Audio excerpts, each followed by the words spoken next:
and we're gonna go. What is record mode? It just means I push. It's a reminder for me to push the right button. That's all. I thought you said horde mode, and we were about to play some Gears. Horror mode. WHORE mode. All right, here we go. We're gonna do it, and it starts in 3, 2, 1.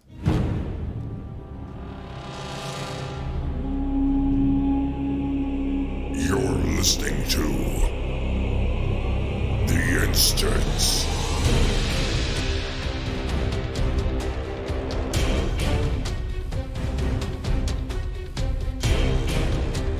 Hello, everybody. Welcome back to The Instance, episode 560. I'm Scott Johnson with Patrick Beja and Garrett Weinzerl. Good morning, gentlemen. How are you? I'm better than he is. Oh, You're damn right you are. yeah. Garrett's doing this Beautiful, sick. smiling man. You look fantastic, Patrick. The last I saw you, you looked how I currently feel. I don't know what happened. I do know. It's the joy of seeing my child and wife again that are propelling me through the tiredness. Although I slept pretty well, so no, that's everything's fine for me. Yeah. But you have the con crud. Yeah, he does. I do. When I saw Patrick the last night of BlizzCon before we went on our separate ways, although Patrick, you were around Sunday because I know you went and saw the live T&E thing. But you looked like a Necrolord. Like, you were wearing a lot of gray and your face was gray and you just had this like 20-yard stare of, I don't even know what day, time, year it is anymore. I think this is what a time traveler feels like. I'm going to hug you because I think I know you and say goodbye. Yeah. And the hugs helped. I was just so tired. I slept 4 hours a night for the entire con. And then the last day, I slept pretty well, like 8 or 9 hours. And then I had to take the plane and go back again, into time zone hell. So how come you I don't know how you do it, but every time you come over here, this happens to you. You have all this stuff. I mean, is it worse or better than 2 years ago when you had that tooth fall out or whatever happened to it? The tooth was definitely the worst example of a BlizzCon trip horror. But this time, I actually broke a tooth the week before, went to the dentist in Finland, and while she fixed it, it still hurts now, like 2 weeks after. So thank you, Universal Healthcare. You suck in Finland. There you go. Finally, proof that all this universal healthcare talk is nonsense. Absolutely. Yeah, well done. Well, I'm happy to see you both. I'm sad that Garrett's sick. Like half of my co-hosts for various shows are down with something this week, and Brian Ibbett is this super one is sick. particularly awful too. It's like in the morning, I literally feel like I need to go to the ER, and about an hour after I've been awake, where I've had some tea with honey and taken all of my medications, I'm like, oh yeah, it's just a cold. It's just a bad cold. Yeah. Like it is kicking my ass, guys. Yeah. But I am tired of sleeping. I'm literally just bored being sick at this point. So thank you for having me on the show. So today. we can't really blame the Hilton so much and the DJ and all that, because it sounds like you guys barely set foot in the Hilton this year, and I'm super curious about that. Avoided it like the plague, and I still got the plague. Why? I mean, usually that's where it's like a hot spot. How come not so much this year? There were a lot of folks that didn't come this year, like a lot of our friends and our crew that didn't like. Scott, I don't know if you realize this. You're a bit of like a beacon. Like if you're going to a place, people are like, "Oh shit, party's on, let's go." Oh yeah, because I'm a go. party animal. That's for sure. Well, that's kind of the funny part about it, right? Yeah. Like, well, you'll stay up late and hang. You sure. just don't drink. I'll just do it you're soberly. A responsible human being. I'll just be sober the whole time, sure, but. Yeah. No. It's just, there were a lot of folks that didn't come. I mean, Kyle didn't come this year either. He had the best excuse of anyone. But I mean, children, Maybe the only valid excuse of anyone. He had a baby, and that kid's, 13 weeks old is all or something, so time to... Yeah, I mean, what's he going to do? Be like, all right, thanks, Kristen. Thanks for having that kid. I'm going to leave now and go party my butt off. Sure. Yeah. I mean, he just didn't time it right. I had my kid in January, so that makes everything a lot easier. Yeah, but remember, you missed it last year because the baby was coming. Right. Remember? So no. Actually, the time the baby was coming, I went and abandoned my pregnant wife with her blessing. It's the one after, which was 9-month-old babies are hard. I mean, no offense, Okay, anyway. no offense, and all the controversies notwithstanding, I think you picked the right one to return to. It sounds like things were pretty rad. Certainly, announcement wise, so it sounds like the vibe on the ground was pretty strong, and a lot of cool stuff happened, and you could certainly feel that from here. But I sat here thinking, oh, so the 1 year I don't go since 2011, the one time. That's the Diablo 4 year. That's the year that I would have had it right after these 5 years of you saying had to know that this was the year that Diablo 4 was. I mean, I kind of did, but yeah, it's just like it was timing. that or open season on Blizzard's reputation. Like, right. It was gonna be real weird if they didn't have that announcement. But we got Imagine a parallel universe where they didn't announce Diablo 4. It would have been actually, I'm wondering how much of this factor played into them announcing it, because it feels I don't think like it played any role. You don't think so? No, Because I think zero. the game is nowhere near where they like them to be when they announce. Usually they have like, okay, it's going to be available within the year, at least for testing. yeah, kind of post. No, geez. Actually, Diablo 3 is the example, because Diablo 3 they announced in 2007, and they didn't release that damn thing until 2012, and that sucked. Yeah. That was a long time. This is But I I think think- in between. I don't think it's that. I don't think we're gonna wait that long. But it's not going to be Overwatch turnaround. I Right. don't think it's going to be as quick as Overwatch. But I It's not gonna agree. be as I agree long with of a wait. Patrick a little bit. Like, I think that I'm not saying that they quickly this year rushed it all together in this. I think they're as far as they were going to be, and I think they could have called it one way or the other. Yeah, we could show it then or not. I think it behooved them to show it for all the reasons that we think they should. Yeah. But I they think they probably was- could have gone another year and Dude, not like done it. someone who's sorry, I'm gonna tease someone in chat. Like someone DD does games. It's so far away. This announcement was political. Yeah, man, they just pulled that cinematic right out of their ass. Yeah. That was such a last minute decision. And there was a playable demo with 3 freaking classes. Yeah, man, just crap that out. That's Yeah. something you can totally turn around in 3 weeks of controversy. I certainly don't buy that angle at all. That Like, makes honestly like no sense. Yeah. No, like 0 sense. The people who think they did this because of the BlizzCon controversy, honestly, you need to have your head checked. Yeah. It makes like you're the kind of person that believes vaccines cause autism. Like oh boy, can we not go there? No, I would go to every. It makes no sense. I know. It doesn't make any sense. You're right. It's a thing stupid that thing to does make think. It's sense. actually, there's 2 things can be true at once. One is absolutely true, that they don't just shit this stuff out because of a controversy that happened 3 weeks before the event. That's number one truth. And the other truth is, yeah, maybe they could have showed it. Maybe they showed it a year earlier than they would normally on a year where they do have, BlizzCon, or they have Overwatch 2 to show. They've got a new WoW expansion. They could kind of get away with it. But I don't know. Last year was a lot of pressure after the Immortal debacle, and That's Go for it. exactly it. Right. I think so. Diablo 3, you mentioned that they had 4 years between the announcement and the release, and that was very traumatic for the company. I was there at the time for most of that time, and they don't want to repeat that ever. They really want to make sure that they're reasonably close to release before they announce something. yes. And I think that it would make sense that with last year's controversy, they figured, listen, we can't wait anymore. Maybe it could wait another year according to our when it's done policy, but let's just announce it now because we need to regain goodwill. Yeah. That, yes, absolutely. To counter last year's controversy, I think that is actually what I'm saying, because the game, they said it's not soon, it's not even Blizzard soon. That feels like longer than they would like than they would like it to be for these kinds of games. Well, and just from the cinematics but- perspective, that cinematic is not. That's I would argue that thing's probably been close to being finished for the last couple of years. Can we call it what it is? It's not a cinematic. It is a short film. It is so good, you guys. It is so good. It is long. That is a long ass cinematic. Yeah, it's 8.5 minutes long. It's a beast. Like, you're almost ready to submit it to the Academy for best short animated film at the Academy Awards. It's that long. Like, it's a beast, and it's amazing. And I love every freaking dripping bloody second of it. and I want more of it, and I can't wait for more of it. And everything I want about Diablo 4 is being shown.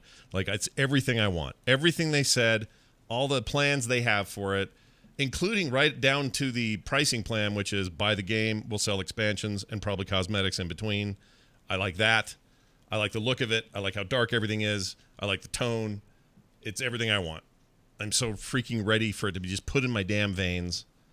I can't even barely stand to even sit here and think about it anymore, or else I'm going to explode. I love where they're going with it. So hurry up, Blizzard. And here's my prediction: 2021. Calling it right now. 2021, sometime in the summer, we get Diablo 4. Yeah, I think that makes sense. That puts it at Next less than year- 2 years. I would be stoked if we get it that quick. I think that's fine. I don't think this is like if it's 2 years or sub 2 years. I don't know. I don't look at this as a knee-jerk reaction. Like, Right. Overwatch was kind of the exception, not the rule. Sure. I'm excited. Patrick, sorry, you were going to say something.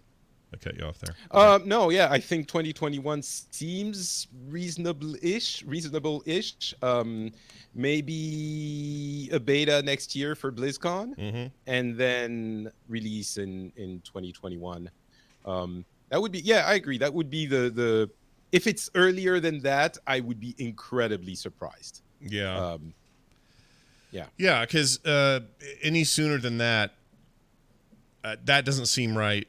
Any longer than that, they don't want that, because I feel like their modus right now is like, all right, we announce Overwatch and it's out in 18 months. We announce Heroes of the Storm and it's out in 18 months. Or at the very least, it's in beta, active beta, and almost out within 2 years.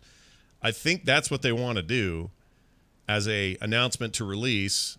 And who knows how many years they work on this stuff beforehand, but as much as 4, is if the rumors are to be believed. So I'm feeling very confident about 2021. It just feels right to me. I hope I'm right. The Sooner would thing be that great. gives me hope that would be the case is that David Kim on Riker's stream mentioned something that I'm not certain he was supposed to, which is they have 4 big communication drops planned for this year. For the next year. Which, if you have that kind of thing planned, maybe it seems you have it planned for, if you're not going to start communicating 4 times a year if you think the game is still 3 years off. I don't think, but who knows? Those plans change as well, and it's very difficult to be certain that this will indeed happen. But yeah, that is the thing that made me think, well, maybe 2021 is reasonable. Right. Also, I want to put another thing to bed that everybody keeps bringing up, and we just had somebody else ask it in the chat. Do we make anything about them announcing the game for current-gen consoles and not next-gen consoles, which are right around the corner? And my answer to that is a simple one. This happens all the time. Toward the end of a console cycle, if you're going to commit to platforms, you commit to the ones that are out for 2 reasons. One, the other ones aren't here yet. We don't know enough about them. Like, you're probably going to put it there too, but you're not going to commit to it. And no, but it's not even about commitment. It's about agreements with the manufacturers. Right, You can't exactly. mention a next-gen console. And Exactly. beyond that, the next-gen consoles, when they're out, are going to be a very small install base. So obviously you want them on the biggest install base. Yeah, there's a reason why GTA 5 is released very late in the cycle, or even a better example is Last of Us. Last of Us 1 comes out for the PlayStation 3 in the throes of its death, in the final days, and then a whole bunch of people get it and they love it and whatever. But they know that as soon as the PS4 comes out, they're going to have a remastered version, and they do it again. And you're going to have that here. The same deal is going to happen, and it actually did happen with Diablo 3. 3 was on 360 and PS3, and then now is on 4 and Xbox Ones. So Yep. I just think people are making too much hay of that. It's like, oh, does that mean sooner? And like, no, it just means that's what you say. Like, that's the deal. And I figured you would corroborate that. I get kind of latching onto it because it was said, and that does seem a little bit of a head scratch. But yeah, I agree with everything you both just said. It just does, because us as gamers are super plugged into this. We know those 2 new consoles are like right around the corner. So I think we're a little more sensitive when they say that. We're like, oh, interesting. Strategically, what does that mean? And no one else is thinking that.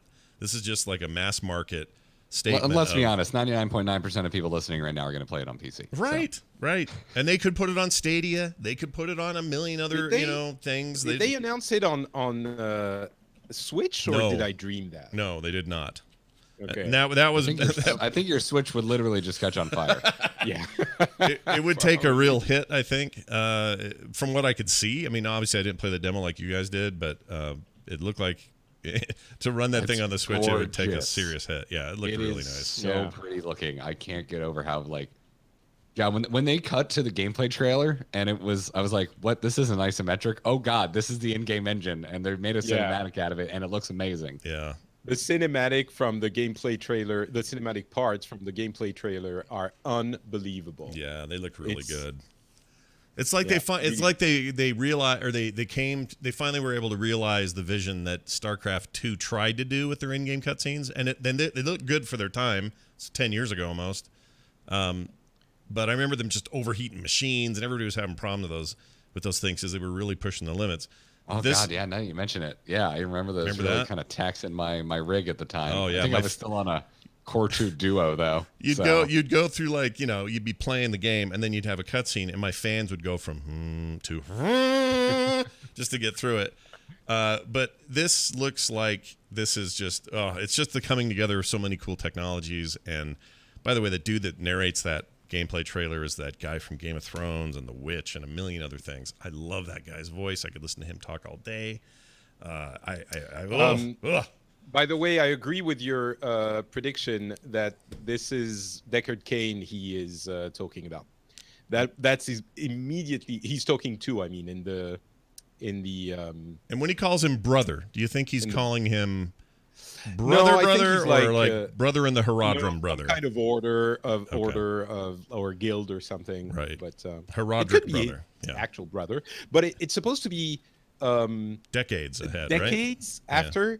Yeah. So yeah, it's probably like Horadrim Brotherhood or something, because he would have to have been really young in order for him to be, that age when the thing happens. Do you think Diablo there's a little butterfly carved into his gravestone? They didn't show it, but do you think that's a probably with just one word that is written in there, and that's sorry.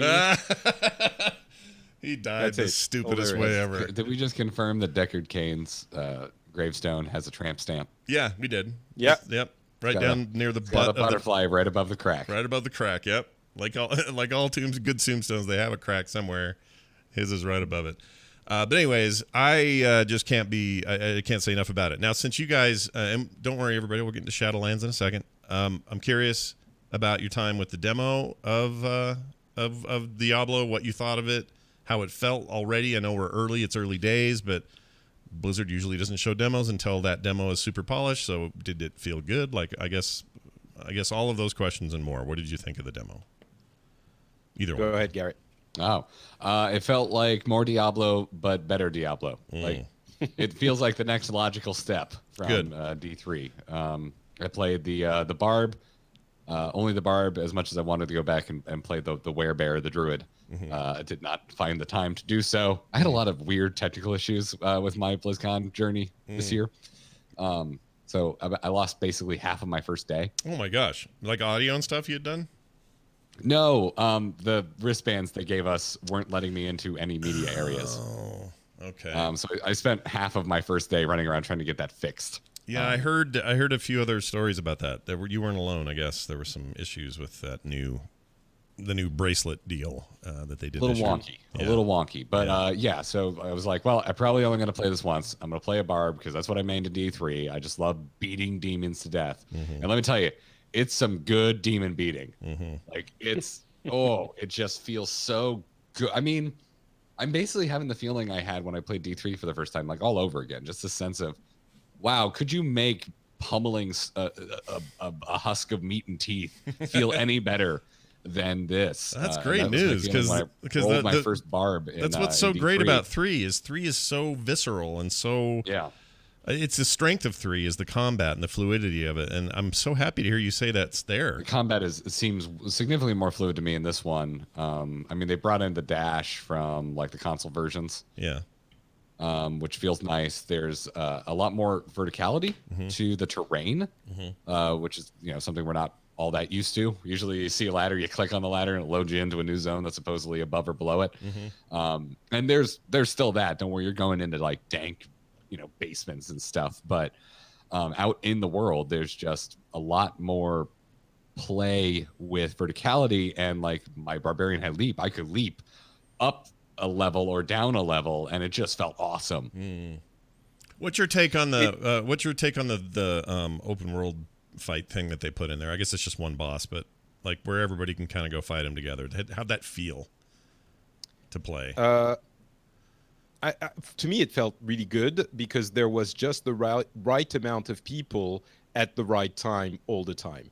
So I actually played through a couple of world events. There was the one that you've seen, which is the giant monster, the world boss. Yeah, and there's another one where it's kind of like a small world event where you have a like drowned ringing a bell and they call more of those creatures, and that was with just 3 people maybe or 4. But the big I boss saw that. It was like marked on the world map, so I walked over to it, and there were a couple other players like getting their asses kicked, and so I jumped in and I started getting my ass kicked, but none of us died. It was awesome.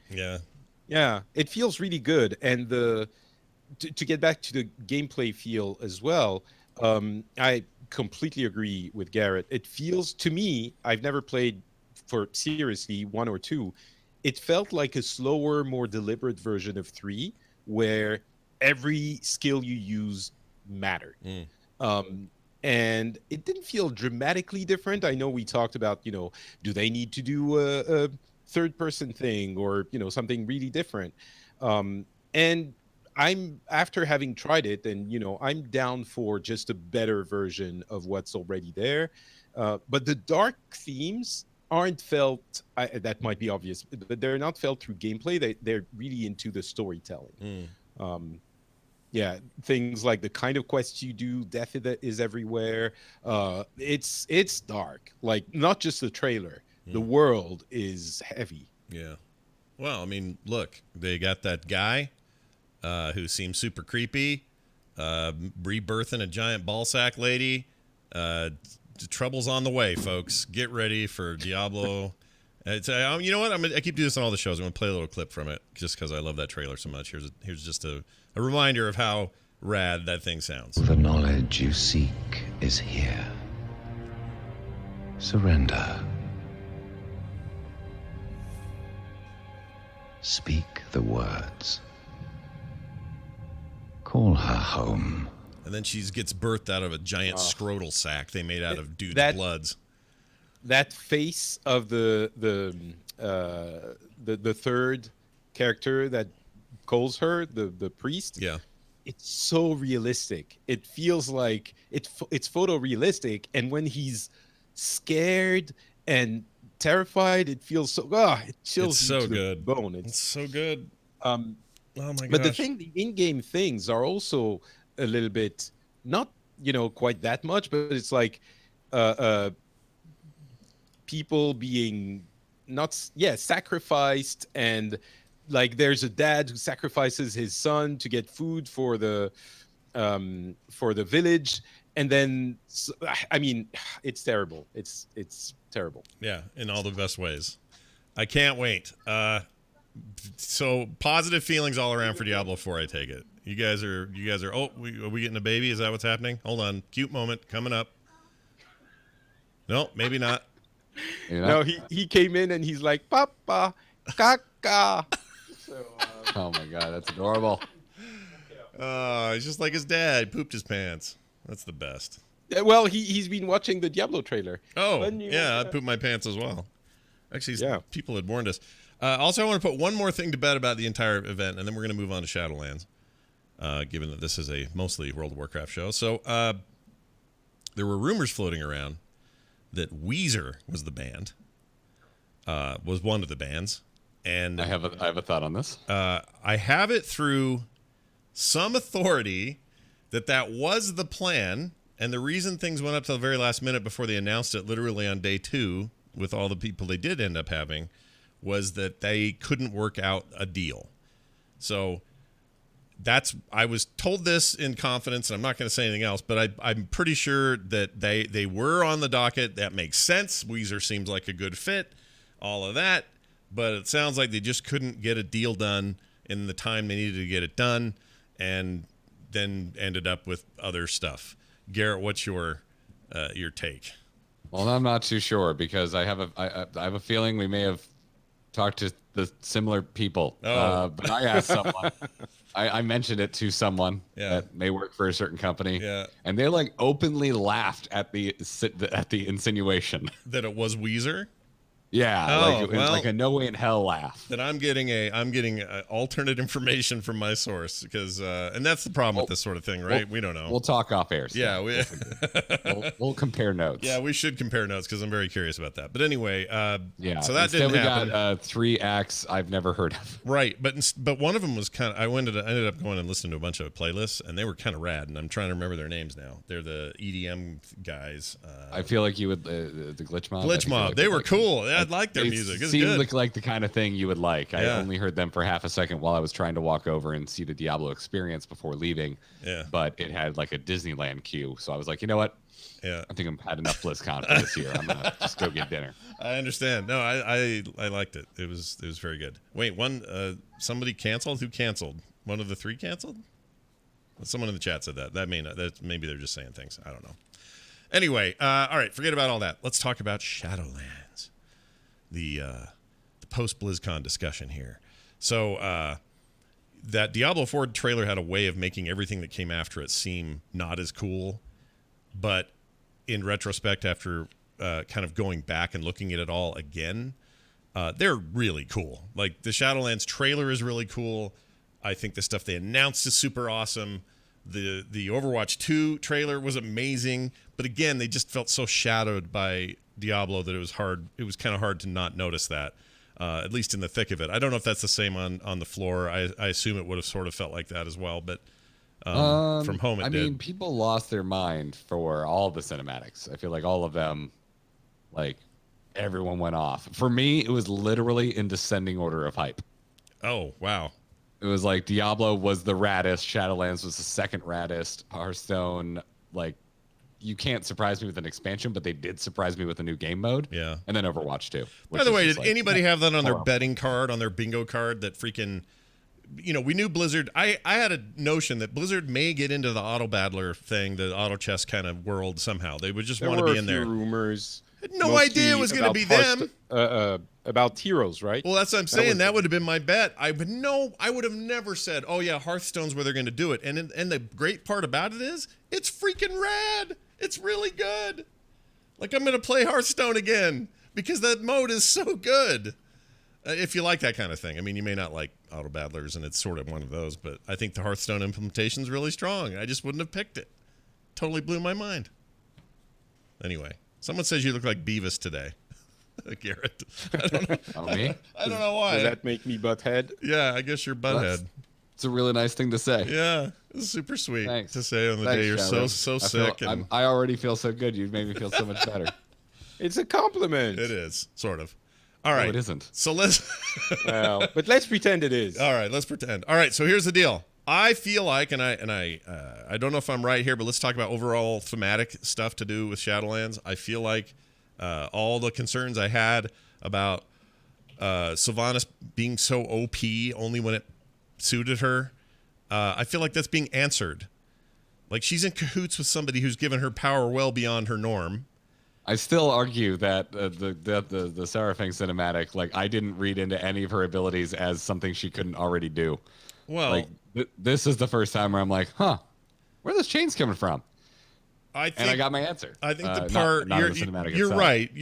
I guess that's right. She's not super overpowered in the Sour Fang thing, I guess, but she's just not letting anything happen to her, and it feels like she's sort of above it all. And now I kind of see the thread now, because this whole time it was never about her leading the Horde to a new era. This whole thing was about her on some errand in cahoots with the jailer, who we really don't even still know what that dude looks like. Or do we? We think, maybe. Who knows? I mean, because we have a shadow. Yeah, we have a silhouette. Yeah, it's very much intentional that we do not know who the jailer is. Right. I think for me, the Sylvanas thing explains a lot of her actions, and that's pretty cool. But it doesn't explain the main issue we had with this expansion, which is why is everyone cool with her being a horrible murderous maniac, you know? And that while they do not, I guess, retcon a little bit, but not quite, it makes sense of her actions and her madness. I don't see how anyone could now even more justify their she's just doing war and that's what she does, and she's, when we know that literally she was trying to kill as many people as possible. That was her goal: kill and get many people as possible killed. Well, I'm gonna avoid. I mean, yeah, you're right. Like, burning that tree was a way to just honestly to flood the Shadowlands with a bunch of fresh corpses. But I guess that's exactly what she's trying to do. Yeah, and I agree with that. But I guess and without getting into current events, I think this idea that if you have a duly appointed leader, in this case by Troll Man, what's his name? Zul'jin? Yeah, Vol'jin? Almost called him Gigawatt for some reason. Anyway, Vol'jin, he did that, and then we all assume, okay, this is the rightful heir to the war chief thing, and so that's cool. And now she's here. Oh wait, what is she doing? Oh, I don't know, but she's our leader, so we got to kind of follow it. Right, you're saying it was about loyalty, but I don't think the arguments were, well, it's about loyalty. I think the arguments were, but it's war. You know, right? But and they start digging in, right? It's like, well, people pick a side, and then they just have to justify why they picked that side. And so I think exactly. I think the horde was, and Sourfang being the voice of dissent, like he's the one that's like, wait a minute, this is not the horde. This is not who we are. This is, she sucks. So all of that to me is made better by knowing these new motivations. And also, a lot of people are like, you can just walk up to the new Lich King and wipe him out in a second and rip his helmet in half. Yeah. Because she's in cahoots with a power much stronger than him. And Bolvar... Yeah, I mean, we don't know the answers to a lot of these questions, but clearly there's a link between Icecrown and where the shit we're about to go. Yeah. We do know. They mentioned that she was trying to kill as many people as possible because when they go straight to the Maw and not through the Shadowlands, it gives her more power as it does for the Jailer. So we actually know that she's been getting more powerful because of her deal with the Jailer. Boy, it would have been cool if they showed us that in game instead of just telling us on a panel. Yeah, I mean that's okay. You know what? Fair point. Later. Yeah, but fair point. Like they are making us. They made us sit through an entire expansion of amazing, outward-facing cinematic content, and just never really even hinted at it. It just made us wonder what the hell's wrong with Sylvanas. It never really answered it. That doesn't really bother me. I think that's fine. That's part of the mystery. And now, if you understand it correctly, now you're like, that's why she was so strong. I mean, I think I agree with you, actually. I guess what I'm saying is I understand why people feel that way. Like, I get why because in some ways you're supposed to see an expansion as a complete chapter of the game. And if you think of it that way, or not even a complete chapter of a whole book, which is more like what you're saying. It's more like you think of the entire expansion as a start to finish book, and it didn't make a lot of sense in that context. But on the overarching thing, as they, bridge new content to new expansions like they've done for the last 3 or 4, I think it makes perfect sense, and I have no problem with it. And I absolutely loved everything about that trailer, its implications, all of it. Like, I really didn't know what she was going to do. I thought she was going to put the thing on her head. And then I went, well, that's so obvious. It's just so obvious. It's like, well, no, wait, she's not going to put it on her head. What is she really going to do? And then she sat there for a while, and I thought, well, she's sure holding that funny. And then she freaking Captain America piece of wooded that thing. Just went, broke the sky open, and all hell broke loose, and you got poor Bolvar laying on the ground going, shit, What a great moment. Oh, I just loved it. It was so cool, you guys.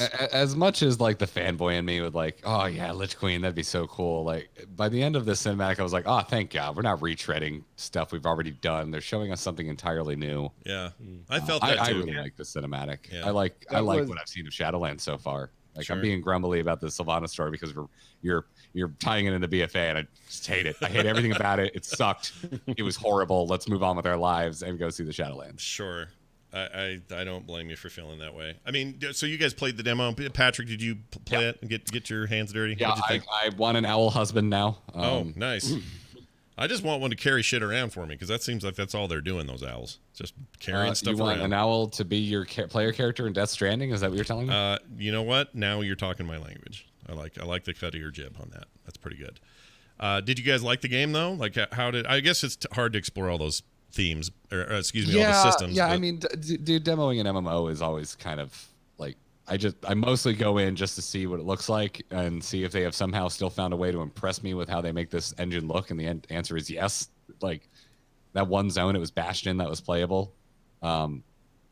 Again, another step forward in kind of the visual capabilities of this engine. It looks real good. Yeah, I think. Also, yeah. I would like to remind everyone, I've played nothing but Classic for 2 months. It was like night and damn day playing this demo for me. I was just like, oh man, I forgot how good this game looks. Yeah, I read something in one of the interviews that came out of BlizzCon. Somebody was saying that they are experimenting with ray tracing with some of the cards that support it in that engine. Oh, really? Yeah, that's interesting to me because you could in theory, you could even get more out of that because the game itself is less taxing than, say, a Red Dead 2 on PC or something overall. And so you could get a lot more out of the ray tracing end of it without being too much of a hit if you've got the card for it and, specs for it. But I'd be really curious to see that because lighting makes such a giant difference, dynamic lighting, that is, in games in general. And having that in World of Warcraft could be, it could look like a whole new experience if they do that. So yeah, that's why I don't like it when people refer to it as one engine, because it's so they've improved it and changed it so much. I don't know that it qualifies as one engine, the engine from WoW. Right. But they're yeah, they're still certainly hamstrung, like, to a certain degree. Like, they're still having to make do with what they have, and they're pushing. They just keep pushing it. You just keep altering it. I don't know that. They can completely change the entire. I don't know that they did, but they can change the entire engine if they want to. Mm-hmm. There's nothing stopping them. You always do hear, though, they're always talking about how there's some legacy stuff in there that, they just now this year we've decided to retrofit that, and then next year we're going to basically trace it back, like, feature by feature, back to OG, ugly ass looking WoW. But that's the thing. They're adding features all the time, right? Mm-hmm. And they're adding like engine features, new engine features like lighting and shadows, and so it's the same engine in the sense that the source engine is the same engine that it's been, but which is what I'm saying. It's factually the same engine. Yeah, that's true. They just I don't. it looks way better. They clearly keep tinkering with it, and if they add something like ray tracing, that's a major tinker. But yeah, I love that they do this. I mean, as much as everybody's always like, oh, wouldn't it be cool to have a game like WoW look as good as Dark Souls or something, whatever, some high fidelity looking engine, and I always think, yeah, but they're never going to do that overnight. Like even if they get there with this and eventually they transform it into some other engine, as Patrick's suggesting, they're not going to do that. There's just it's a stylistic choice. Right. It's not right. They've decided not to make it that consciously. This is true. And look at what's coming in 8.3. We're literally seeing a zone that looks 1-to-1 like a painting in the First Chronicle book. Yeah. That's how far they have pushed this. Like they're not. I feel like they're not nearly as limited as I feel sometimes we talk about it. Yeah, that's the thing. They're not limited at all. They can do what they want with the engine. They can change it entirely if they want. Yeah, and I don't think anybody anywhere is saying, like, one of the things, the hallmarks, I think, of BFA, say what you want about, some of the systems that weren't great or whatever, but it's gorgeous. That's a beautiful game. And all of the new zones, all of the new stuff is amazing. I'm mostly just mad about the Sylvanas story. Like, everything else I liked. Yeah. There's something about the zones in BFA that I will hold on to even as we move away from it, because it's pretty awesome. So there's some really great stuff in there. Here's a few things that we got out of a couple of interviews. There will be more lore characters that have passed into the Shadowlands that they haven't mentioned yet. So we don't know who that is, but we're gonna see some folks who have passed on. I don't know who that'll be. We're gonna see Arthas. Arthas, you think? How about see him. you think him and it'll be Arthas and Varian in a hot tub giving each other a massage. What do you think of that? You like that? No? Okay. Boy, I don't know how that makes me feel. I have questions. I mean, there are a lot It's, of the royalty of the alliance hanging out together in a hot tub. Sure. I think that sounds pretty good. Yeah, got an owl guy bringing him towels because that's what they do. They carry around those towels. So I'm looking forward to that. Also, the Venthyr of Revendreth have taken advantage of the anima drought and taken their high purpose and transitioned to something darker. They will be explored in the first raid of the expansion.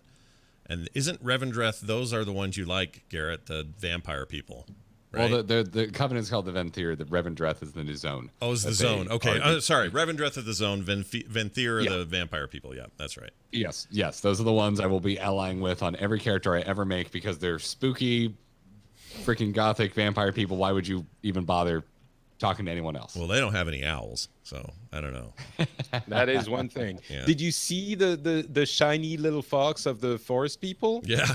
That you can turn into? Yeah, I mean, that's that pretty is some, strong argument in favor of the forest people. I agree. I mean, I can ride on a Not even fox. kidding. The fox looks amazing. Yeah. It's the best looking fox I've ever seen. Let's put it out there. In World of Warcraft, I mean. I'm sure there are better foxes somewhere else, but as far as they have been rendered in this game, that is a hell of a fox right there. Let's see. The original races will keep the same Death Knight starting experience that exists today. So, because my understanding is if you're a Death Knight Pandaren, you get a different experience in the beginning. If you are human, Death Knight. Any of the new races, any of the new races that can be Death Knights, you get a new starting zone. Right. Everyone else still has to go back to that ugly ass freaking nasty looking deal.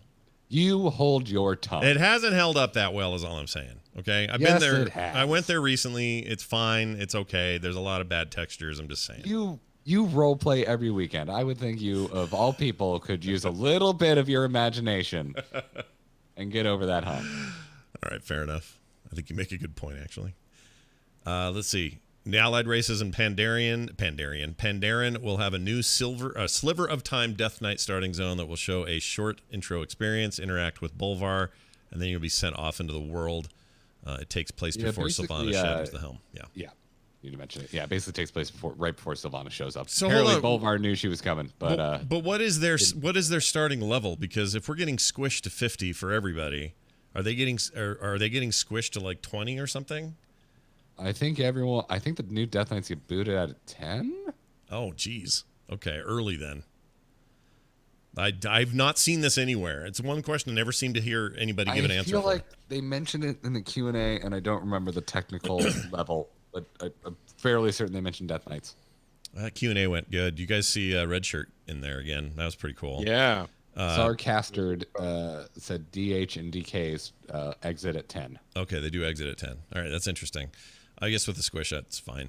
Was a Red Shirt fell asleep on my couch once in 2012 or 13. I forget. That's just a little note I always like to put out there. Dude slept on my couch while we had a Nerdtacular. Oh, he came out for a Nerdtacular. Yeah. We didn't know. Cool. We didn't know it was Red Shirt, except later in the event, like over the weekend, I went, wait a minute. He's wearing a red shirt. I think that's all he wears now. That's his thing. That was actually a really nice moment. Like the return to the fun fan community stuff happening. Yeah. And so for those who don't know, the Q&A started with a question from Red Shirt Guy. Yeah. Which was, a lovely moment. That's an awesome thing. Yeah, I'm glad they did that. He is also he's a very nice dude and only sleeps on your couch if he's super tired. I'm just putting that out there. All right. Moving on. Let's see. Allied races and Pandaren. I mentioned that. Horde and Alliance will have some narrative experiences in Shadowland. We'll have the same. So this is not a split thing. This isn't like us doing what we did in the last expansion, or actually the last couple. I guess Legion was the same. You just decided which zone you were going to do first. Right? It's the same story, same narrative. No, so in Shadowlands, you have to go through the different zones in a set order, Right. so you can't choose. Unlike what's been happening in Legion and BFA. But in BFA, we Um, literally had two different stories being told on two different continents. This is back Yeah, to but you could go to any of the Right, three but it zones was- for your faction in any order. Oh, I yeah, see. exactly. But you can't do that moving forward. That's interesting. Shadowlands is not doing No, that. so the first time you go through it, you have to go through it in order because there's the story and you follow that story. If you go through it with alts, then you can choose whatever zone you want to start with, and you can choose which covenant you're going to be allied to immediately and get the benefits from that immediately. Okay. Whereas if you're going through the first time, you're going to do each zone in order and get the benefits that change so that you can, understand what each of them are, the abilities and stuff like that. Sure.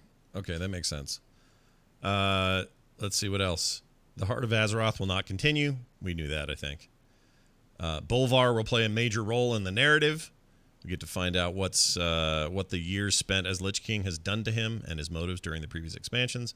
He acts as a guide And it's not for just us. Lich King. Yeah. It's Lich King, and I can't remember, did we talk to him before he became the Lich King, when he was all burned from, was it No, Deathwing because who was Arthas torturing was him? just torturing him in Ice Crown. We hear him yell a few times while you're raiding ICC, and that's pretty much it. Yeah, we get the But, the if Wrathgate of thing where he falls, where he goes down, Oh, okay. and then If you played a Death Knight in Legion, you interacted with him a decent amount. yeah.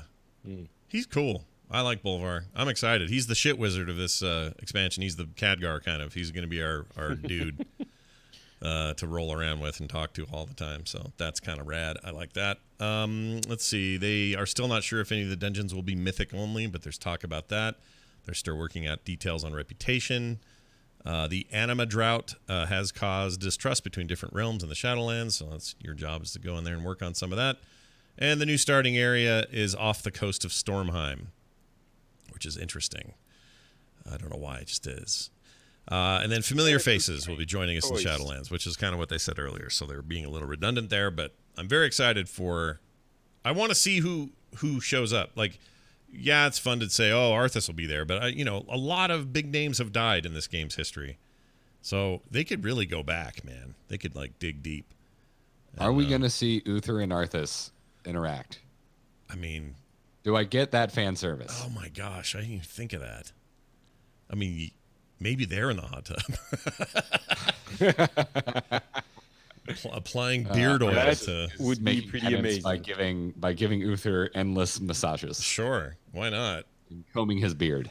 Now, one of the things we haven't touched on, because it doesn't have a whole lot to do with sort of current level expansion, but the rejiggering of leveling and everything being squished, and this new possibility of hey, I want to do an entire alt from 1 to 50, the new cap. I want to do that through one of the expansions. I want to do that, let's say, through Mists of Pandaria.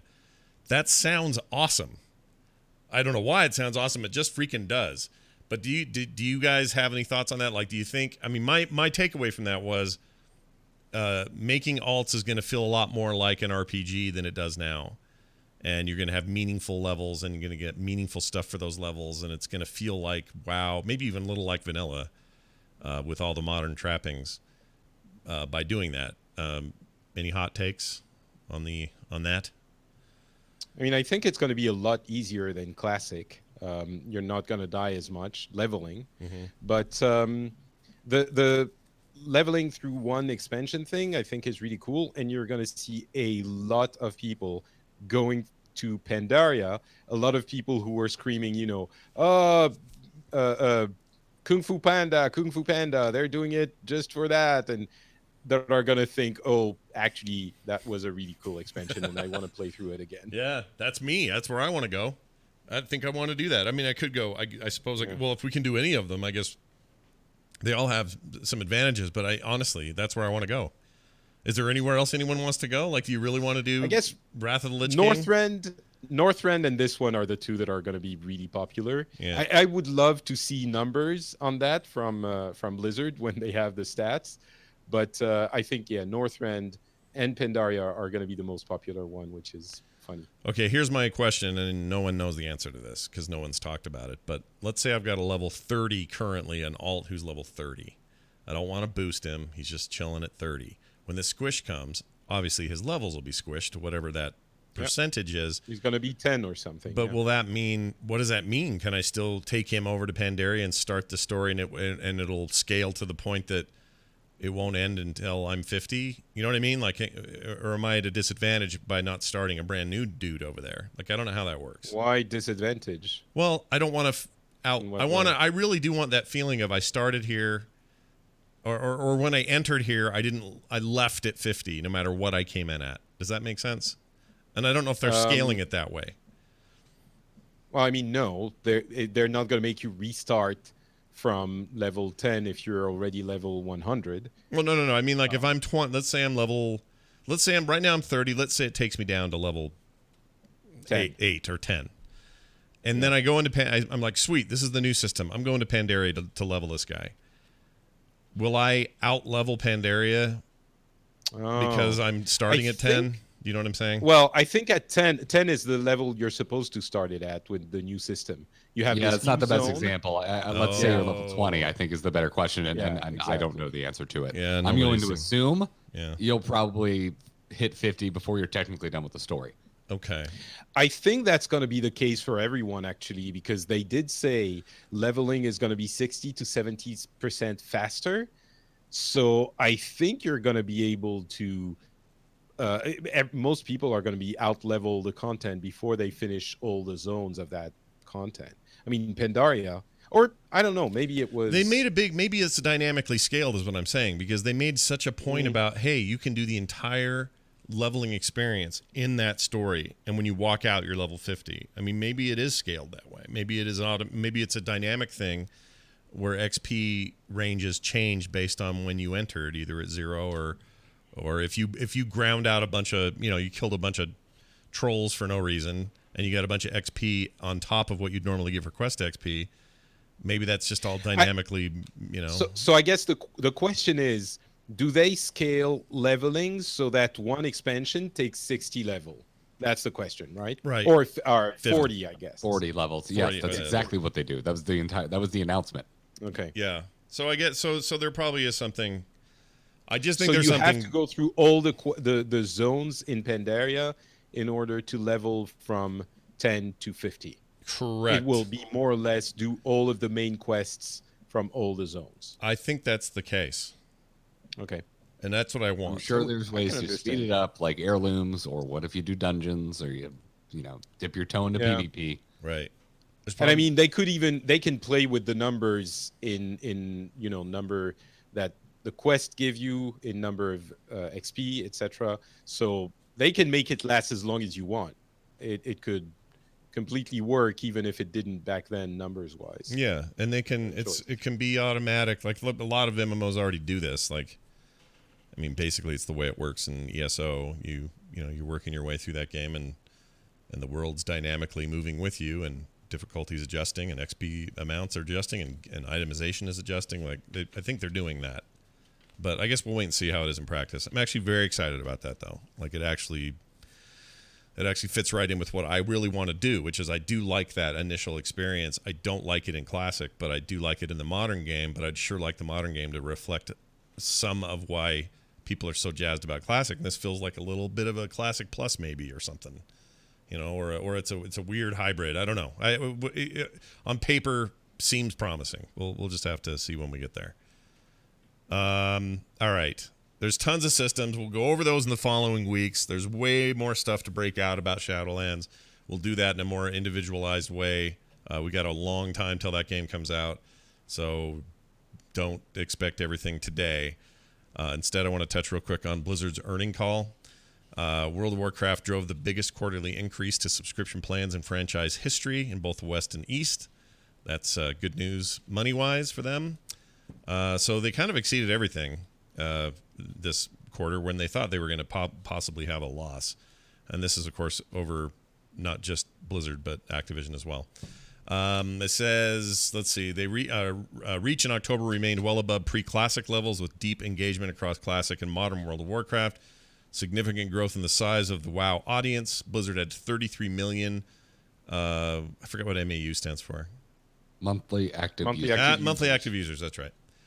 And Blizzard or Overwatch League Season 2 average minute audience grew 18% year over year. The team is prioritizing reach and engagement over short-term results for Hearthstone.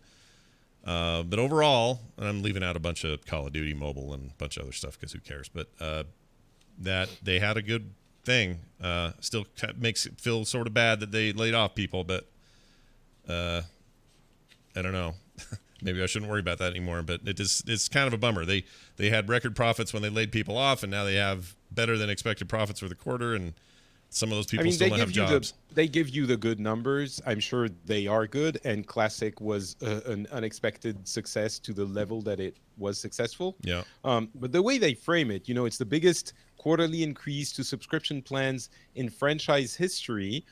I have to think that it was pretty low with BFA being not as successful as they would have hoped, and Classic demand was really high.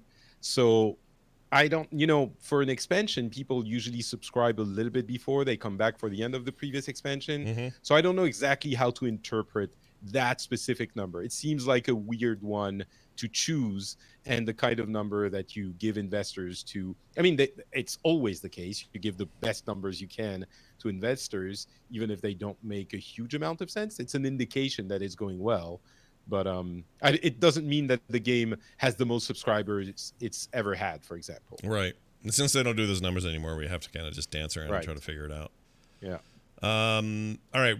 Before I do want to talk about the Hearthstone Auto Battler mode and Overwatch 2. Before we do that, though, did you guys from the ground, what did you... Garrett, we'll start with you. What did you think of Jab's response when he got up on stage and made his apology? Do you feel like that was good? Do you feel like it was enough? Does it feel like it was any different than anything we've heard before now? They didn't really change any of the punishments other than the initial change before his recent statement. Like, how did that land on live people sitting in the audience? Well, I can tell you how it landed on me, which was I think it's about as good as we could have hoped for. I'm still grumbly about the initial letter. Like, I feel like this response is what we should have gotten when they announced that they were going to have the suspension, right, and return Blitzchung's prize money. And also, I still the reduction in suspension.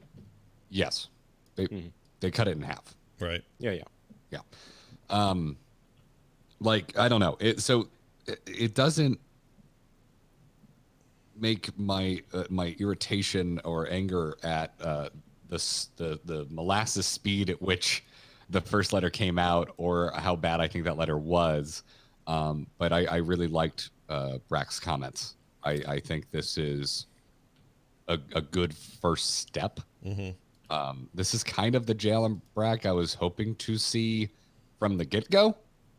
Like, I don't know. He seemed like a leader this time. And he's just been kind of strange up until this point in my read of him being, the head of things. That was my pretty much my same take remotely. As back to your point about as good as we're probably going to get or expect. I think it was a really good statement. I've heard from a lot of people on social media that it wasn't good enough, and I'm just like, well, what do you want? And 9 times out of 10, they're like, we want them to renounce China. I'm like, well, you're never going to be happy because that's not what people want. That's what some people definitely want, Patrick. Well, yes, of course. Some people, but I mean, the people who are somewhat reasonable would want them to unban Blitzchung, and I think that cannot happen. Not because what happened with Blitzchung was unforgivable.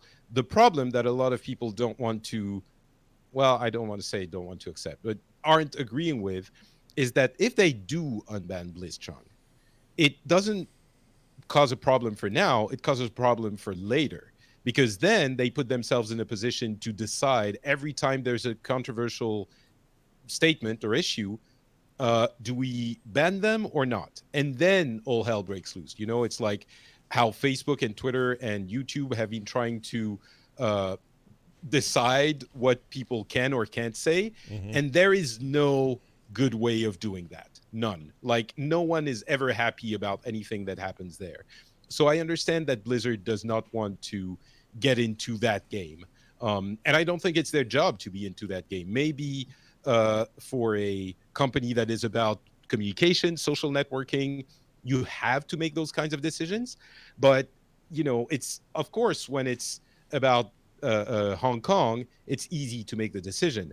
But when it becomes about, then they have to make decisions about Russia, Saudi Arabia, Trump, Brexit. Like, they don't want to have to do that. It's not their. So I understand. I would love, to be clear, I would love for them to say, F everyone. That's what we're going to do. We're going to tell you what we think is good or bad.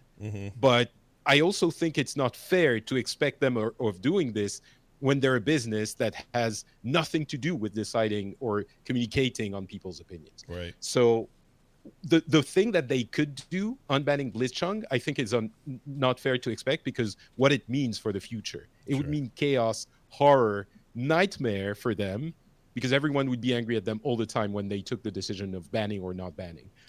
Now, they have the policy. They ban everyone who talks about political stuff, and that's what the policy is. It's easy to apply. Sure, there are going to be some possibly more difficult choices at points, but it's still the least horrible, the least worst solution. Yeah. So I think that's that's a good and short there's form. another thing. Yeah, go ahead. Sorry, just to finish, and I'll when we had the I think I have the solution for everyone's trouble for Blizzard a couple of weeks ago. Oh, yeah. I think a lot of people forget about the second part of his speech, which was, we hope that you go out, essentially, I'm going to paraphrase, go out and talk to people, listen to people. We're committed to freedom of speech. Just don't mess up our tournaments. But everything else, if you want to talk about stuff on Twitter, here at the con, feel free. And there was a lot of people, a lot of pro-Hong Kong protesters and T-shirts and cosplays. And so that was heard. That message was heard, and it was obviously, of course, they couldn't silence it, but it was, the core of the issue was that we couldn't hear about pro-Hong Kong stuff. Well, we did. So at that point, I think I'm a little bit more in the camp of, what more do you want? Because they can't, as Garrett said, they can't fix China. So that part is important as well. There were protesters, there were people saying free Hong Kong, and that was heard. So, yeah. Yeah, I think that's a fair point, and I think thus probably ends the instant's interest in this until it comes up again or a major thing happens. I think it's worth watching, but just so people know at home, you're not going to get our international political incident conversation every week. But I think it was worth mentioning, given his apology. You guys were there. I heard it from here. Sounds like we all kind of came around about the same. It's just sort of like, and beyond the apology, yeah. I'm not talking about the Hong Kong thing anymore, but about Brack's character. It was a change of personality, and now he feels like he can embody a company leader that people can appreciate. He's the face of Blizzard now, and he was he felt honest and relatable, the complete opposite of the corporate message Garrett talks about. And he even made jokes about, the memes of which one was it? You think you want to, about Classic. Oh, yeah. You think you want it, but you don't. And he made a joke about something like vanilla ice cream. He was like, you think you want it, and really, I think you do want it. Yeah. Like, acknowledging that he messed up on that one too. Yeah. It was, he's not quite Morheim levels of adorable, but he's learning. And it's easy to forget that Morheim had like 20 years to learn to be that person. And Brack has been there for a year and a half, and he's not the most warm person to begin with. He's like very robotic and not very approachable. So that's important as well. His change of personality. I had an interesting kind of lead into those opening remarks too, because I was out there the day before it starts, and I was talking to some friends who work there, and I was talking to some friends who used to work there, and all of them a lot of the people I talked to on day zero, I hadn't realized at one point in their career at Blizzard or previous career at Blizzard had worked under Brack. And, I've heard from a decent amount of my buddies that work there, before this, and no one really mentioned this, but, so I'm there and I'm talking to people, face to face, and they're like, yeah, when we worked with him, like, he kicked ass. Like, I heard from multiple people, current and past employees, that Brack was someone you wanted to work under, that really inspired the team to put their best foot forward. And my response to every one of my friends that I had this conversation with was, well, that's good. He needs to show the community that. Yeah. Yeah. Completely. And I was met most of the time with, yeah, I think that's a fair assessment. And so I went into the opening ceremonies, and Brad came out literally and metaphorically with his hair down and delivered this message. And which was not planned, by the way.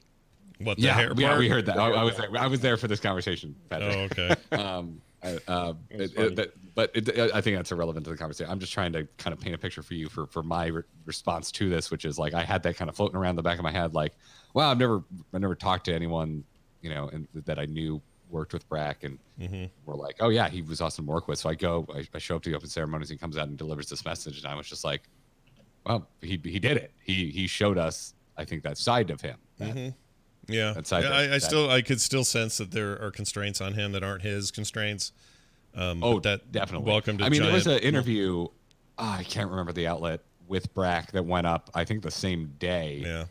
Where he basically confirmed that, that message on Weibo, like, we don't control that, and we can't control that, and that's PC Gamer. PC Gamer. Oh, it was a PC Gamer. Yeah, I'm summarizing. This is not a direct quote. Don't take it as one. Read the article, but it was essentially like, that's how you work business in China with esports. If you're trying to have a community, you got to go through Weibo. You got to let your Chinese arm handle it, and that is that. That was that was what I was really looking for. Was like, is he ever going to admit that it was one hand not talking to the other? Because it was very much the vibe I got. Right.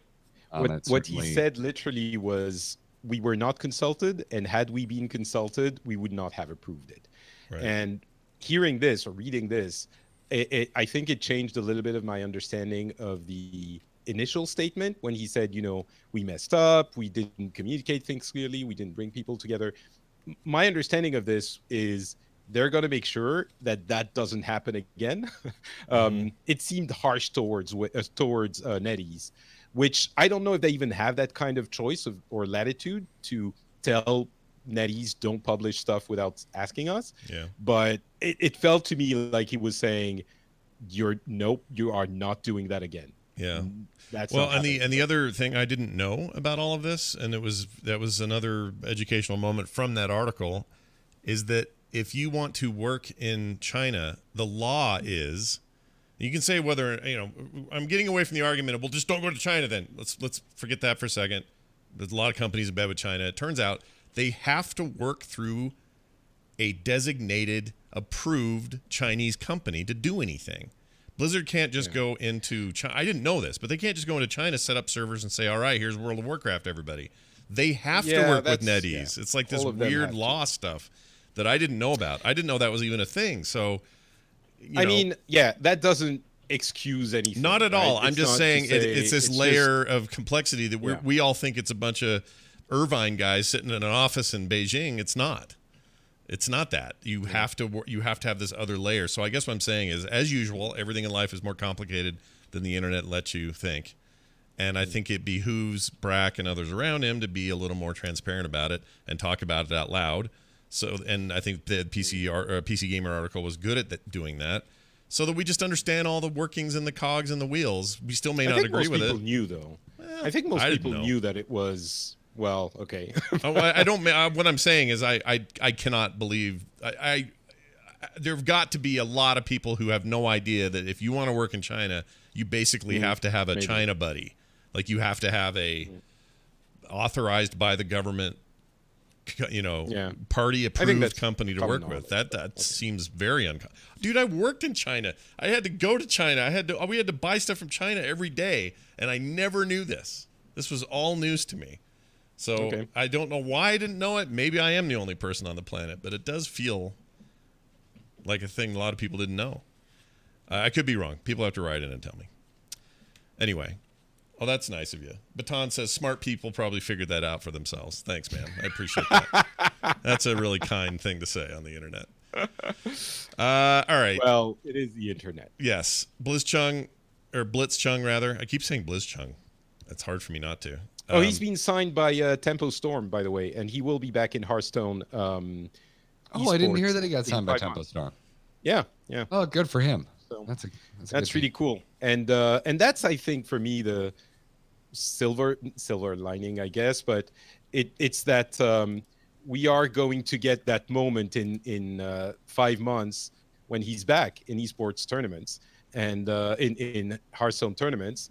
And it's going to be him, the guy who all of this happened to. And hopefully that will be a good time for everyone who will be happy. Yeah. Everyone will be glad about it. Yeah, it was. I really enjoyed the con, like all the aspects of it, and then this was a really interesting part of it because there were protesters and they were like really respectful. Like, and like I saw protesters in line to try demos, and like clearly, if you're in there, you had a ticket, you paid for it. And I thought, to me, it was a good example of, I obviously I'm going to be biased in this regards, but like what we're doing here right now, like we are covering Blizzard, but we are also talking about this. And I think that's what I want to do. Like people get mad on Twitter at me and they're like, oh, how can you still talk about this? And I'm like, well, I'm keeping folks informed that are playing the game. Yeah. What am I going to do? Like roll up, like take my ball and go home? Well, then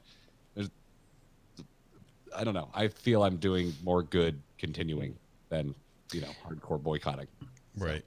There were protesters in front of the main entrance, and they were respectful. Obviously, they weren't happy about what was happening with Blizzard. They were respectful. They put their message out. I talked to them both days for a little bit. It was really interesting.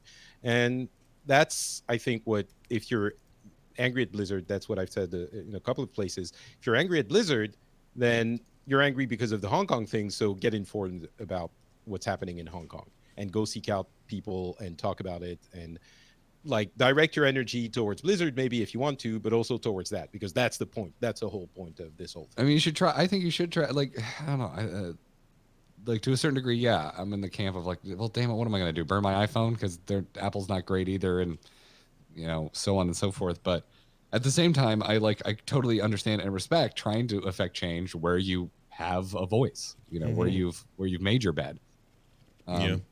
So yeah, and I ran into a couple of protesters as well, and I got one of the pamphlets. I thought the pamphlet was actually like pretty freaking informative and well researched. So like I don't know, I walked away with a pretty positive view of both sides of this. Like, well, and this stuff as a fan and as a gaming nerd, it was just a fun event. Yeah, and as what seems like at least a bookend to the flashpoint of this controversy. I think that was good as well, because I think a lot of people are now more informed than they were before about a very complicated subject. Yeah. And we also, there's a tendency for everybody to act like, well, here you are complaining about this, but you're doing it on your iPhone or your Google phone that was made in China or your whatever. And I don't like going down that path, because at the end of the day, you could start arguing that, well, you're standing on the same planet that Chinese government stands on. Like, okay, well, what do you want me to do? Go to freaking Jupiter and hope that there's no Chinese influence in Jupiter? Like at some point, you got to pick your battles, you pick your interests. This is all close to our bone, this particular issue. So we should probably, that's the one we're going to talk about. We're not going to get into, trade wars around other stuff that are affected by these sorts of things. Like, this is our jam. This is our area of expertise. It's our area of discussion. So we're going to talk about it, but not much more on here. That's probably going to be it for a while, because there's nothing really else to say. Honestly, we've covered it. If it comes up again and it's meaningful, we'll come back to it. But I know there are a few people who'll be thrilled to hear that. Hopefully in 5 months we will say Blitzchung is back in Hearthstone esports. He's the pro Hong Kong guy, and it will bring attention to the issue he cares about again. And mission accomplished. Real quick, he's going to be a star when he comes back. I'm stoked. Yeah, I'm exactly. rooting for him. Draven Dresden asked Patrick, who just wants to know how many, if you had to guess how many protesters were there. Was it a massive amount of people? Was it like a? I think the group of protesters was maybe I would say 15 people, something like that, Oh, okay. Not too roughly. big. Yeah. It wasn't a huge amount, but it was enough that everyone who came into the con had to essentially walk by them. So I think everyone saw them and everyone understood what it was. So it was efficient. I don't know. The message got out definitely. Yeah. And I applaud the additional message from Brack that you're encouraged to go out there and talk to those guys, talk about the thing, discuss it with each other. That diffuses a lot of tension. So I'm giving him big credit for that. That's a leadership move.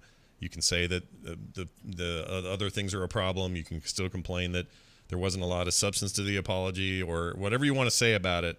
But I appreciate the diffusion of tension that everybody was sort of dancing around by saying, yeah, we know they're here and they're important voices and you need to listen to them and you should be heard too and share your thoughts. The fact that he said that, the fact that he said, we're committed to freedom of speech, and at the con there are a lot of people talking, and you'll see that, they're free to talk and we're happy that they're there, was important. But it wasn't, it wasn't like it was this big victorious thing that fixed everything. It was still, we're a company and we can't be the police for the world. So it doesn't make me super happy. It's just that it resets expectations a little bit and makes it so I can understand where they're coming from and I can become interested in the games again because they at least acknowledged it and did what they needed to. But it's not like they're heroes, right? It's not they took the stand that no one else would, which I understand. Again, I've been explaining, I understand why that's the case and why that's reasonable for a company. And that's what we could expect, and that's the best outcome we could reasonably have hoped for. But yeah, anyway, we've talked about this too much already. So. Yeah, it's all good. We got it out of our system. Now this. All right, we need to talk about the two big elephants in the room, the remaining games that Blizzard made a big deal about, specifically Overwatch 2. I'm generally excited about what I'm hearing. I like the idea of more PvE content. I like the new look of things. I think that trailer was rad. Hardly anything else to say about it, I guess. I mean, we know we're getting new heroes. We know it's a sequel. We know a few things. But I don't know. Patrick, you're the big Overwatcher in the room. What do you think of it? I think it seems like a really cool idea, a really cool concept.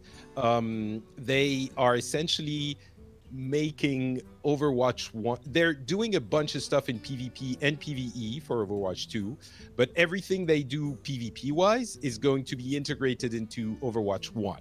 So you have no need to buy Overwatch 2 if you're interested only in PvP, because you're going to get everything anyway, which is really an interesting thing of approaching it. It's perfect for not splitting the player base, all of that. PvE wise, we don't know enough. I think the idea looks really cool. The way I think of it is, it's not MMO Destiny type of thing. It's more of it feels at least like more of a Left 4 Dead plus with enhancements type of game. And that can be really cool. We all love Left 4 Dead. Sure. So that seems like an interesting approach for that game. What it will really rest on is, some people will just play the solo thing and that's going to be fine. It's a little bit bare bones. It's missions that feel like they're much improved versions of what we have in Overwatch 1 for PvE events, but still somewhat closer to that than a full-fledged with the randomization. They're hoping that these are they kept saying highly replayable content. That's, right. Yeah. So the story missions are for the single player experience, or not single player, but campaign experience. Some people will play through that 5-7 hours, whatever it ends up being, and they'll be happy. For people who want more, the replayability, I guess that's where the question mark still is a little bit, because what we've seen so far, I don't think makes it highly replayable, but they did say this is just a little bit of what we're thinking of. We have a lot of ideas, and the randomness of the missions, enemies, all of that is great. what I'm really looking for, in these kinds of games is progression. And they said they have a lot of ideas for progression, but just the 3 tiers of talents they had, I don't think would be enough. So I'm curious to hear what else they have in store for progression. Yeah. And if they have a good thing, a good system in place, it could be really cool. It reminded me of a little bit of StarCraft 2's single player, where you got units and abilities and tweaks that you would never have in a balanced multiplayer match. But you let them go crazy in single player because who cares? So suddenly your siege tanks can move while they're shooting. You know, all this kind of upgrade you used to get in that campaign. It sounds a lot like that. Like in this mode, Tracer has a bomb that will chain to all the enemies within a certain distance. Or, in this mode, Genji can shoot a projectile instead of his normal dragon ultimate. That's the talents. Right. And But that's my point. But those would be OP in multiplayer is what I'm saying. Like in a PvP. Yeah, but I think, having tried it, I don't think it would be enough progression for the entire replayability thing. I don't think it would be enough for people to play the game for hours and hours and hours. Oh, I it's agree. Super fun, I agree. Yeah. but we need more. No, I completely agree. It just had, to me, that was just reminiscent of what they've done with that. Garrett, any hot takes on Overwatch? Get you going? Not really. Yeah. To be honest. Yeah. It looks like more Overwatch, and it's just really not team shooters. Not really my jam. Not your If thing. I'm gonna play Left 4 Dead, I would much rather with the it be story? bloody and gory and zombies and not generic robots. What Patrick, you were saying? No, I was asking, even in PvE, you're not into it? The PvE aspect of it? I mean, I'll be honest with you, man. Like I spent, a quarter of my time on the con floor trying to fix my band, so my demo time was limited. And so when it came time to like carve out time to go play games, Overwatch was at the bottom of my list. Like it's not for me. Oh, by the way, how was security this year? Because I hated it last year. It was awful. Was it better? A coin flip. Some were very nice people. Others were clearly bullies in high school that wanted to continue bullying people. Ugh. Hate that so much. I don't know. I went through the media entrances, and that was fine every time. Well, the one time I did it last year, they made me go back to my hotel and take my voice recorder to my room because they wouldn't let me in there, even though Garrett, nothing like even that though this Garrett year. was right Not in for front me. of me with bags full of cameras and stuff, and he went right in. I mean, this isn't aimed at Garrett. He should have been let right in, but I mean, this was going to get our press pass or our media passes, so we didn't have them yet. So they probably should have stopped me. I don't know why they didn't. that was weird. Those guys. Anyway, whatever. Security really bummed me out last year. I'm glad to hear it was not as bad or whatever. Or at least as bad. It didn't get worse. Con security, man. Like basic standard ass con security. It's just that they've never, up till last year, 2011 through 2017, they didn't have it like that. It was none of that. It was a table and some people. And that's it. Now they got all these metal detectors and it's multiple lines, and last year just felt like they were not sure what they were doing. And I don't blame Blizzard. I think the third parties they hired were just bad at this. And these perma bullies you're talking about, F those guys. All right, moving on. Hearthstone, they made a game called Battlegrounds, or mode rather, that came out of nowhere for me. I was just sure that we weren't going to see something like this out of Hearthstone, and yet there it is. And it might be my favorite thing that's happened to Hearthstone in years. It's great, and I guess we should ask Garrett if it's as great as I think it is, or is this... You're never one for extra modes. You usually like, give me the main thing. I don't care about... I'm not one for extra modes if they're bad, Yeah. which is brawls like across Blizzard. I'm just like, why are we spending our time on these? Some people like them. I've never liked brawl modes in any of the Blizzard games that have them. Although I think Hearthstone has done a really good job with Tavern Brawl this year. They've done, little aside, credit given where credit is due. There's been a lot of in-game events, and they have really leveraged Tavern Brawl in 2019 in really interesting ways that I wasn't expecting. So I'll eat crow on that a little bit too. But dude, I've played a ton of auto chess and a little bit of Underlords. I haven't dipped my toe in TFT yet, but I got pretty addicted to auto chess for a few months there, and I love this. I really like Battlegrounds. It's fun.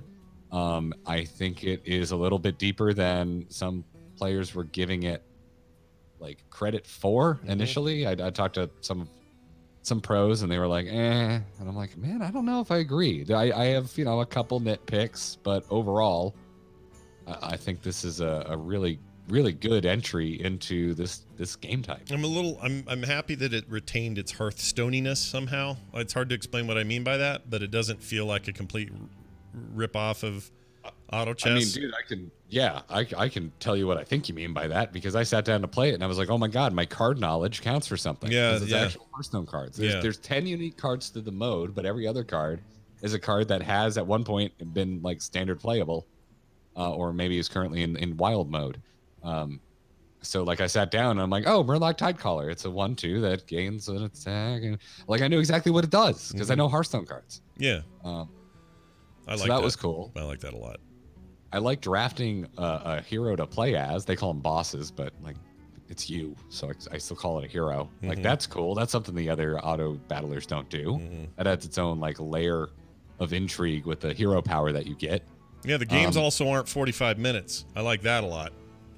You know, that is also a big plus. It is longer than like a standard Hearthstone game, unless you're playing like fatigue decks. But sure, it's quicker for sure. Yeah. I really like it. Like I said, I got a couple.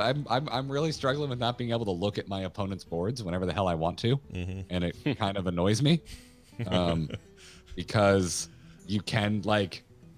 I ran into like a player as Yogg Saron yesterday, and it wasn't until like round 7, and I'm like, oh, that's where all the mechs that I was trying to draft went to, but I didn't find out until turn frickin' 7, because that's when I randomly got matched against this player. Whereas all the other auto battlers, you can look at their boards from the start of the game and see what they're drafting, which adds a little more randomness to this than I would like. But that's really my biggest complaint. Other than that, it is the only damn thing I have played this week. Well, the randomness is a hallmark of these games, so I feel like it fits okay there. Like if you're not cool with randomness, you're not playing any of these auto chess games types. Well, there's a balance. There's a balance to be reached, and to me, the not being able to look at other boards tips it a little bit in an angle, like in favor of randomness that I don't enjoy. But everything else, I really like, and I did like 7 games in a row the other night. That's awesome. Yes, Patrick. It's an interesting business model.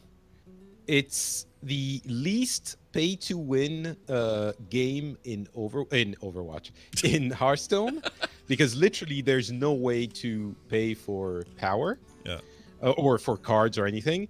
The only thing you can do is that if you can pay for power in a way. Oh, is there power? So the way it works is that if you get cards from the latest expansion, depending on the number of packs that you get, you will get small things like stats and choice for like you get an extra choice of bosses, heroes. How do you call them? So yeah, the extra choice of hero, right? that is power. Okay, so that counts. Some heroes are definitely better than others, and having a wider pool of heroes to choose from will affect your likelihood of winning. Better or different? Is it like literally some? Oh no, there's just straight up trash heroes. Some of them, of those powers are bad, like straight up trash, and some are insane. Like Maleficent Mana Storm, like a passive +1/+1 to every mech you encounter, is busted. It is super powerful. Well, I need to play that. Do you know how many packs you need to have bought to get more choices of heroes? I don't remember offhand. We talked about an Angry Chicken. I think it was 30. I think at 30 you unlock the third option, because you start baseline with 2 options. Okay, and 30, so it's a significant, and that has to be purchased every new expansion, right? That is my understanding. Yes. I hope they'll get the characters to all be kind of balanced. That would be cool. Yeah, that'd be nice, right? Balance is good. We like balance. Well, there you go. Good stuff all around. Now this. Hear ye, hear ye. Why, it's the town crier. All right, we are doing Town Crier, and we're doing it because we love your emails, your feedback, your calls, all that kind of stuff. And we got an email from a listener who sent an email to theinstance@gmail.com. His name is Tyler, and he says this. Hey, guys, I was curious if you had any more insight into some of the BlizzCon things that left me wondering. In Shadowlands, if we're choosing which expansion to level in from 1 to 50 on our alts now, does this include vanilla? It seems odd to me that I could choose Legion, for example. I would level to 50 in 4 zones worth of content, when in the old world you would have to hop through 15 to 20 plus zones to hit 60. All of the expansions were created for 5 to 10 levels. Not all of them, but, well, let's see. Yeah, I guess some were. Yeah, I guess 5 or yeah. 10, yeah. I guess 5 was like Cataclysm was 5, right? Cataclysm. There were a couple. Yeah. I can't remember which. Cataclysm and Pandaria, I guess. They were both 5. Don't remember. I But don't there were remember 2 where it was 5. I think. Anyway, it says that 5 to 10 level experience versus vanilla, which was created for 60 levels. Let's answer that first, then we'll keep going. The answer is no. They're keeping that completely separate. Like, Well, I mean, yes and no. You can decide to not go to the expansion. You can say, well, I'll just level however right. we did before. Right. You just So in that wander sense- aimlessly. Right. Yeah, exactly. Yeah. So you can choose to do that if you want. That's a good point. But, yeah. If you want the more, I don't know, storied thing, it sounds like the way to do it is to pick your expansion and go. Right. I really want to I'm go through excited for Pandaria. this. I want to do an alt when this hits. Same. I'm really stoked about it. I'm going to make a new panda and do some panda business. I'm going all panda shit. And you know what I'm going to do? I'm going to do a panda death knight. That's what I'm going to do. Then I'm going to go do Pandaria at level 10. Oh man, just the idea of a rotund Death Knight just makes me giggle. I really am going ridiculous. to I do love that. I'm so going to do it. All right. Tyler then goes on to say in Diablo 4, does anyone have a guess on release date? We sort of did earlier today. Says, I agree that they don't want to repeat the timeline between D3 announcement and launch. On the other hand, hearing a Blizzard employee say not even Blizzard soon doesn't give me much hope. Thanks for all the great content, Tyler. Yeah, there was somebody on one of the panels who said not even Blizzard soon.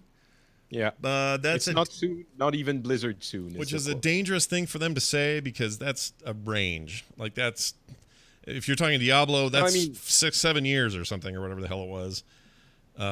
6 years. That sucked. That was bad. They shouldn't have done it. But if you're talking Overwatch, it was 1.5 years, 2 years. I think I still say 2021. I just can't see it longer than that. I think they have to be that, or they're. I don't know. I mean, again, they'll probably not release it until they're done, but I still think that's about right. It's plausible that the entire reason, as we said, was they announced it now was to offset Diablo Immortal, which, by the way, I ended up playing. I wasn't there last year, so I didn't play it last year. It's a really good game. Yeah, it is. I was very like I expected something. Yeah, it's okay for a phone game, but whatever. I will see, but I wouldn't be surprised if I actually wanted to play. It's Diablo 3 on your phone.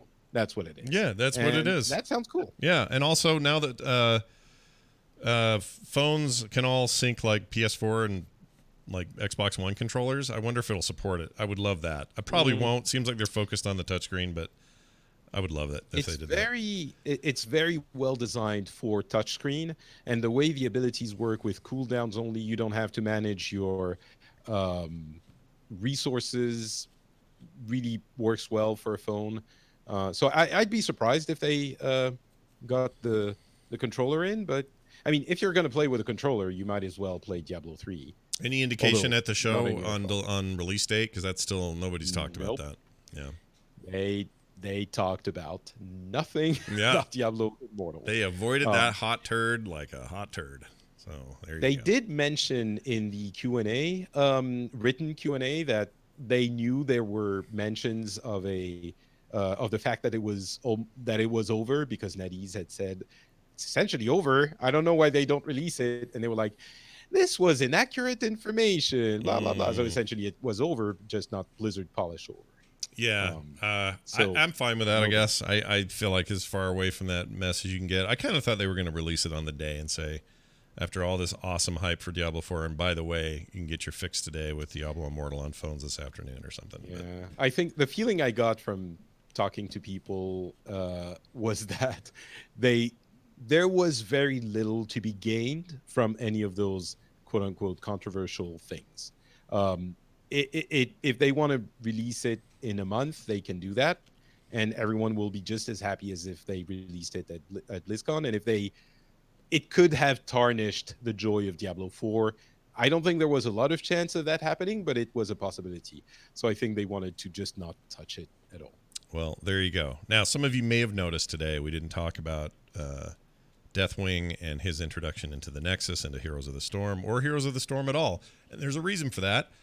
Two reasons. One, it was super back-shelved at the event. There was a panel, but again, not really a big showcase moment for that game. It has been sort of relegated to a new place for Blizzard. Still an awesome game, still my favorite MOBA, still all the things it is. But I was just going to say, instead of worrying about why we didn't mention it, maybe check out ITN this week. I'm sure that you and your good buddy Kyle are going to go crazy on that. Garrett, if you haven't already. It was a thick episode last night. Yeah. Last night. All right. There you go. If you go to youtube.com/amovetv right now, you can see my interview with Daybringer and Kyle Dates from the Heroes team. Perfect. And I'm really proud because we were #1 on the Heroes subreddit yesterday. Nice. Well done. Yeah, alive and well over there at ITN, into the Nexus. So do check that out and see their coverage of all things Heroes from BlizzCon 2019. And that they ain't stopping. Yeah. And by the way, I didn't get a chance to play Deathwing because there was one demo station in the media room and there was always someone sitting there. And then when I went down into the Blizzard arcade, Deathwing had the longest line. Wow. Well, they ought to probably have What did more they machines. say about... Sorry. You go ahead, Patrick. Go ahead. No, I was just wondering what they said about the future of Heroes. You said they're not stopping. You mean they're not stopping the development? They're still going Correct. strong for Heroes? Yes. Okay. Yeah. Right. The thing, what made me so mad with Jalen Brack, like from the get-go, was that letter from him made it sound like Heroes was dead. Mm-hmm. When that is not true. They significantly sized the team down, but they had a massive team. Mm-hmm. Like a really big team, and they still have a good-sized team. And that is what was not messaged well, really, if at all, in my opinion. Well, and the actual BlizzCon stage time was also just so like, I don't know. Oh yeah, Deathwing, which we already announced, that's happening. It's exciting. Don't forget to check out the arcade. It's play some Heroes. The arcade was awesome. Yeah, I know it was, but such a cool area. But you got to see from the perspective of the home viewer, that all looked really like Heroes get in the back seat, redheaded stepchild. Well, also, dude, like, look at this year. Like, yeah, it did get the back seat because it's not Diablo 4 or Overwatch 2 or a surprise mode in Hearthstone or Sylvanas like soloing the Lich King. Like, this is a big year. Deathwing, yeah, it's exciting and there was a line for it, but like, what a new hero for Heroes is not on the level of everything else that was announced. And Jalen Brack, like, I didn't think they were going to get even a nod in the opening ceremony. So the fact that Jalen Brack was like, hey, Arcturus Manx is coming to StarCraft, Diablo's coming to Heroes, I was like, oh, cool. That's already more than I was expecting. So that makes me happy. Arcturus Manx. Well, he's such a dick, that guy. I don't want to play He is, but like, he's someone I've been wanting in Heroes for a while, so I'm actually pretty stoked he's coming to co-op commander in StarCraft. But dude, let's just talk shop for a second. Like, y'all get it. Y'all, if you're listening to this, you're a podcast fan, and Scott and Patrick, we have all ended game-specific shows. Oh yeah. Why have we ended game-specific shows? Because there wasn't enough shit to talk about. Right. I still cannot do an episode of Into the Nexus that is under an hour. Right. There's Every plenty week. to talk about. There's so much to talk about. The game is still ever evolving. Yeah. And yeah. I mean, go listen to the interview. It's the game's in a good place. All right. They're taking it in interesting directions. There you go then. So go check that out. Patrick, anything going on with you want to mention to the fine folks? I guess Pixels. There was a couple of cool interviews in the latest episode from BlizzCon. I talked to Riker about Diablo 4, of course. I talked to Taliesin and Evitel, who rocked the Q&A and the live show, their live weekly reset the day after BlizzCon. So we had a discussion about WoW and a bunch of other stuff. So Pixels is what you want to check out. If you're cool. Are you cool? Yeah, yes. So I'm cool. Check out Pixels. Yeah, I'm totally cool. I've been on Pixels. That makes me even extra cool, I think. Absolutely. Patrick, when I'm feeling better, you should have me on because I think we're about to go an entire year without me stopping by Pixels. Oh yeah. Oh my God, that will be sad. remedied. Yeah, fix that. Yes. Up. Sad. Get that fixed. That will be remedied. There's not a Forza game for me to talk about this year, but yeah. We'll find stuff. When do we start? I'm going to start a Red Dead Redemption 2 podcast. I'm just announcing it now. Let everybody know. No, that's not true at all. But I did want to say this. Rough launch. for the On PC. PC, you mean? Yeah, a lot of people had a lot of problems. Not as bad as media outlets are making it sound. I didn't have any trouble, but in my household, the two other people that purchased that game could not run it for various weird reasons, and they were like a whole bunch of people on Reddit and Twitter that were having the exact same issues. And I think it'll all work out in the end, but it did feel a little like, ooh, you guys weren't quite ready for prime time. The only bug I've had, I had a weird bug where volumetric fog turned green, and so I was running around. And unplayable. Yeah, Ooh, it was awful. Undead Nightmare 2 confirmed. Oh, shut up. Is that true? Is that happening? No. You're hope just so. saying that because of my green glob. You just I'm made saying my that heart because of your skip. green thought. My heart skip 3 beats when you said that because I loved that DLC more than any DLC in the history of the world. I loved it. Oh my gosh, I loved it. If they do that again, damn it, Garrett. Now you've got me hoping for a thing that's probably not going to happen. It was one of the best DLCs ever. You're 100% correct about that. That's why that was. If you haven't played Red Dead Redemption Undead Nightmare, what are you doing with your life? It was so Go good. now. So good. 2010, baby. What a year. All right. That's going to do it for the show. Thank you all for watching, listening, and hanging out with us, otherwise being a part of what we're doing here today.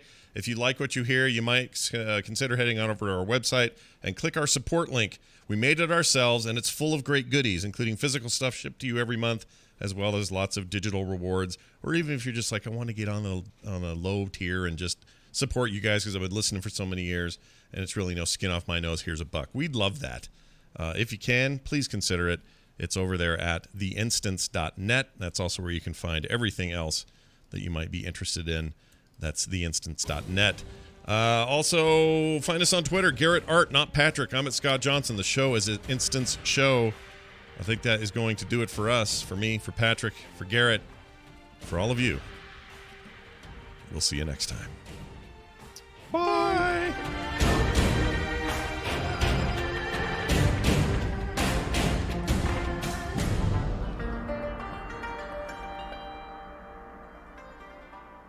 This show is part of the Frog Pants Network. Frog Pants Network. Get more shows like this at frogpants.com. Oh, yeah.